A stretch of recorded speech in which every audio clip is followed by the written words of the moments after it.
Today we're wrapping up our series called Better. And so all of us want a better life, but many times the things that we think will make our life better doesn't actually make it better. And I think that the one we're going to look at today may be the one that is the hardest in the midst of our culture. So if you have your Bible, go over to Ecclesiastes chapter 4. Here's what it says. Better is a handful of quietness. Other translations say peace. Better is a handful of quietness than 2 hands full of toil and a striving after the wind. Here's what Solomon's saying.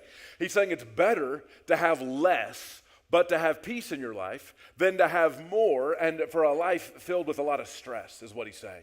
And honestly, this is a message that is totally countercultural. Our culture gives the message over and over and over, more is better. Whether that's more money, more stuff, or more activity. Our culture says more is better. The words more is better is only true sometimes. What we do is we need less of what doesn't matter and more of what does. See, more love is always better, right? More joy is always better. More peace is always better. More patience is always better. More kindness and goodness, gentleness and self-control. More of the character of Jesus is always better. But many times the things that our culture would say that more is better, it isn't even true. We think that more money is always better. Truth is, more money is actually rarely better. Here's what John Rockefeller said. A handful of the richest people that have ever lived. Let me share with you some things they said. Rockefeller, richest man alive at his time, said, I have made many millions, but they have brought me no happiness. Vanderbilt said, the care of millions is too great a load. There is no pleasure in it. John Jacob Astor described himself as the most miserable man on earth. Henry Ford once said, I was happier doing mechanics work. Rockefeller said, the poorest man I know is the man who has nothing but money. More on the calendar rarely makes things better. If your propensity is when people ask you how you are, if your first response is, man, I'm busy. We just put more and more stuff on our calendar. We think if I have more money, if I have more stuff, if I have more to do and more going on, we buy into the culture's message that says more is better. But what Solomon says, as he says, is, man, it's better to have less but have peace than to have more and to have a whole lot of stress. Here's the next thing. The drive for more has causes and consequences that aren't better. Solomon says, then I saw that all toil and all skill in work come from a man's envy of his neighbor. This also is vanity and a striving after the wind. So one of the things that promotes this more is better idea is it's envy. We see what others have and we think, oh, I want that. I think social media fuels this. I think it is a fear and control can fuel this. Go over to Luke chapter 12. Let me show you what Jesus said. Jesus said to them, he said, take care and be on your guard against all covetousness or envy. For one's life does not consist in the abundance of his possessions. Jesus saying more isn't better. And he told them a parable saying the land of a rich man produced plentifully. And he thought to himself, what shall I do? For I have nowhere to store my crops. And he said, I'll do this. I'll tear down my barns and build bigger ones. Here's what he said. He said, my house is full and my garage is full. So now I'm going to go get a storage unit, is what he said. He said, man, where am I going to put all my stuff?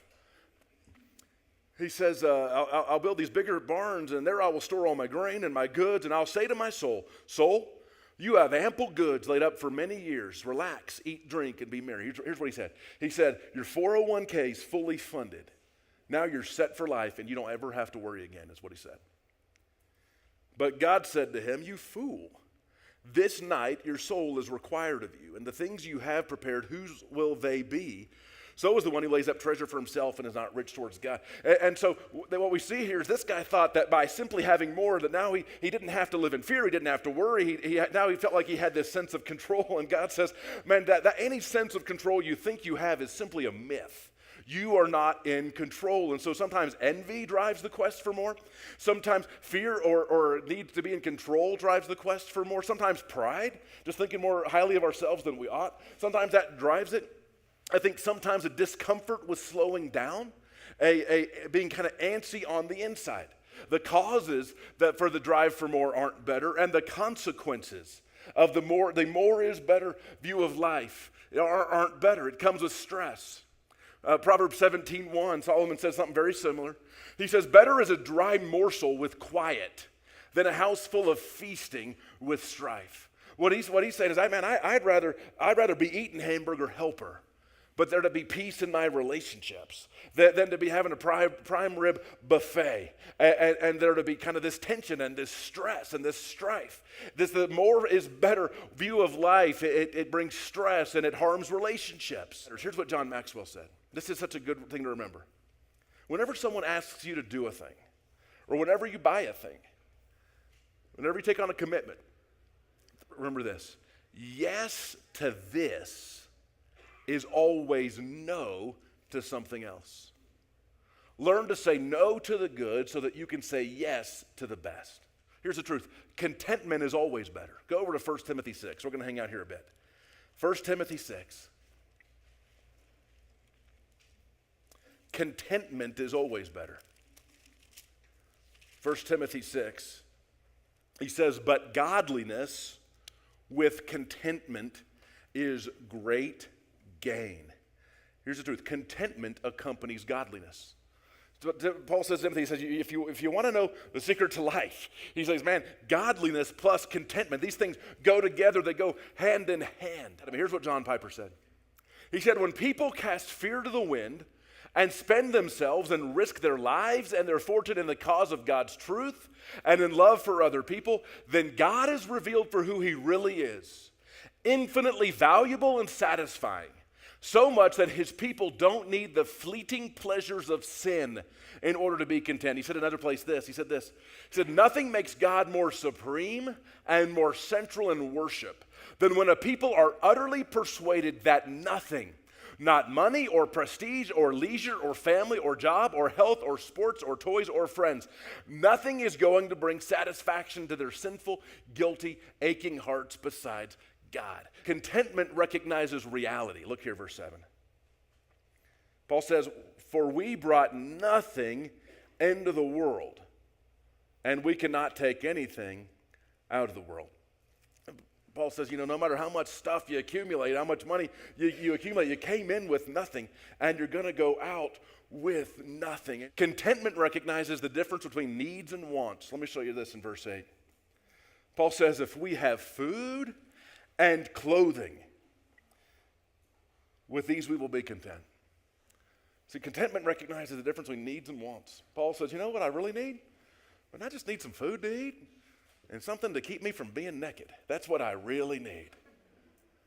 And all the other stuff that we think we need, we just want it. Contentment releases me from harmful temptations. Let me show this to you, verse 8. He says, verse 9, but those who desire to be rich fall into temptation, into a snare, into many senseless and harmful desires that plunge people into ruin and destruction.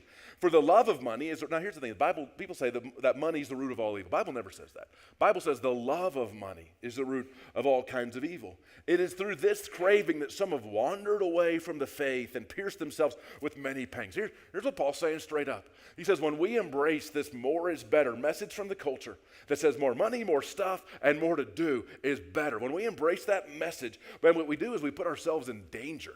Contentment fuels generosity. Go over to verse 17. Here's what Paul says. As for the rich in this present age, charge them. Other translations say command them. Not to be haughty, not to think better of ourselves because we've got more than someone else, nor to set their hopes on the uncertainty of riches, but on God, who richly provides us with everything to enjoy. They're to do good, to be rich in good works, to be generous and ready to share. And so, man, contentment, it fuels generosity. Contentment, it sets us up for an incredible reward. Let me show you this, verse 19.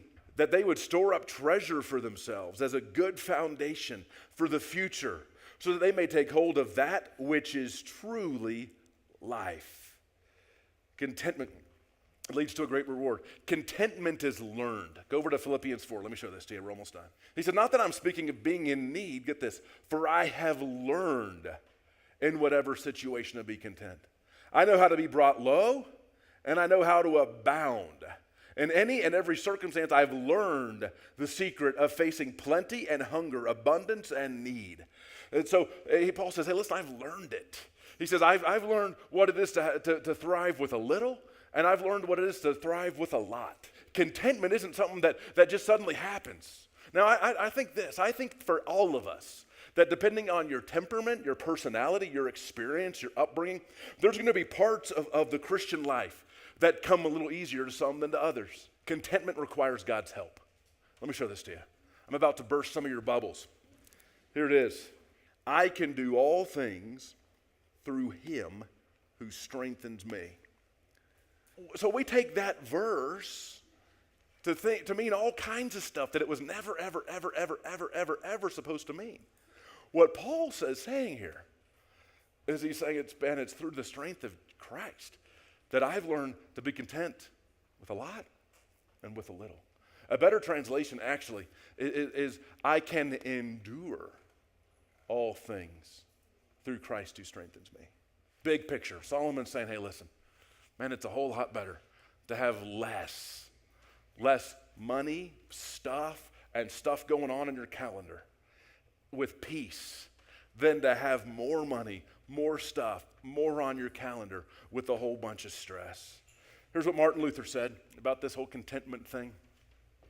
He says, I've held many things in my hands and have lost them all, but whatever I have placed in God's hands, that I still possess.